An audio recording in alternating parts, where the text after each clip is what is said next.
Победа? Мислиш ли, че за това става дума? Аз не се боря за да спечеля. Не го правя за да победя някого или защото мразя някого или защото искам да обвиня някого. Не го правя защото е забавно. Със сигурност не е защото е лесно. Или пък защото работи и винаги се получава. Почти никога не се получава. Правя го защото е правилно. Защото е достойно. И най-вече, защото е човечно. Толкова е просто. Просто защото е нещо хубаво.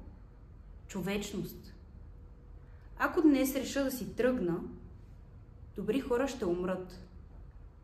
Ако остана и се боря, някои може да оцелеят. Може би не много. Може би не за дълго. Но поне ще има шанс. Да. Може би всичко това е безсмислено. Може би няма смисъл изобщо. Но това е най-доброто, на което съм способна. И ще стоя тук.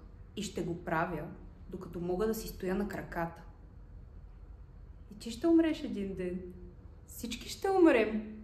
Замислял ли си се кога ще е твоя ден? И за какво ще си готов да умреш? Това е въпросът. Кои сме ние, ако не изборите ни? Ние сме нашите избори. Това е моят избор.